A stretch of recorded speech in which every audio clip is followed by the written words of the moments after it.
नमस्कार दोस्तों, स्वागत है आपका अपने YouTube चैनल DAP ब्लॉग्स में। आज हम आपको करवा चौथ व्रत की पूजन विधि बताएंगे। यह व्रत अति प्राचीन है। इसको जो है ये महाभारत के पूर्व से भी प्रचलित है, क्योंकि माता पार्वती और द्रौपदी ने भी ये व्रत रखा था। कार्तिक मास की कृष्ण पक्ष की चतुर्थी को करवा चौथ कहते हैं। सुहागन जो स्त्रियां होती हैं उनके लिए यह व्रत रहता है, जो अपने पति की लंबी उम्र की कामना करती हैं। सुहागिन स्त्रियां चावलों में हल्दी डालकर पीस कर बनाए एपन से दीवार पर करवा चौथ माता का चित्र बनाती हैं। करवा चौथ के दिन पति के अनेक रूप बनाए जाते हैं। सुहाग की वस्तुएं जैसे चूड़ी, बिंदी, बिछुआ, मेहंदी और महावर आदि के साथ साथ दूध देने वाली गाय, करुआ वाली कुम्हार, महावर लगाने वाली नाइन, चूड़ी पहनाने वाली मनिहारिन, 7 भाई और उनकी इकलौती बहन, अर्धचंद्रमा, गौरा और पार्वती आदि देवी देवताओं के चित्र बनाए जाते हैं। स्त्रियां जो सुहागिन होती हैं वो निर्जला व्रत रखती हैं, पूरे दिन कुछ नहीं खाती पीती हैं बिल्कुल भी, और शाम को पूर्ण रूप से श्रृंगार करके चौथ की व्रत कथा सुनती हैं और पूजन करती हैं। किसी बुजुर्ग महिला को करवा देकर आशीर्वाद लेना चाहिए इस दिन, और रात्रि के समय चंद्रमा निकलने के बाद छलनी की ओट में उसे अर्घ देना चाहिए। तो ये पूजन विधि हो गई। अब आपको करवा चौथ की कहानी हम सुनाते हैं।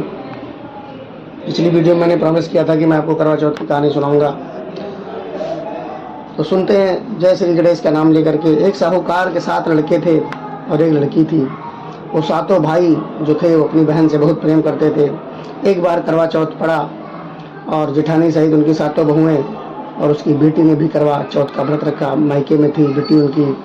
रात्रि के समय जब साहूकार के सभी लड़के भोजन करने बैठे तो उन्होंने अपनी बहन से भोजन कर लेने को कहा। इस पर बहन ने कहा, भाई अभी चांद नहीं निकला है, चांद जब तक नहीं निकल आता उसे अर्घ दे करके तभी मैं भोजन करूंगी। तो जो भाई थे अपनी बहन से बहुत प्रेम करते थे, उनसे अपनी बहन का प्रेम देखा नहीं गया और वो एक पेड़ पर चढ़ करके चंद्रमा की जैसी रोशनी बना दी।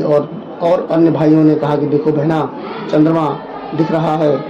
उसने उसको चंद्रमा जान करके उसको अर्घ दे करके, और जैसे ही भोजन का पहला कौर तोड़ा, पहले कौर में उसके बाल आ गया, दूसरे कौर में मायके से बुलावा आ गया, ससुराल से बुलावा आ गया और उसका पति बहुत बीमार पड़ गया। उसकी सारी धन संपदा उसकी बीमारी में समाप्त हो गई। अब उसको थोड़ा समझ नहीं आ रहा था कि क्या किया जाए। तो अपने दोस्त, जब उसको ये पता चला कि अरे ये मैंने गलत कर दिया, करवा चौथ में बिना चंद्रमा को देख करके ही मैंने व्रत तोड़ दिया, तब वो जो है माफ़ी मांगती है और फिर विधि विधान से करवा चौथ का व्रत रखती है और उसके सारे पाप हार लिए जाते हैं। इस प्रकार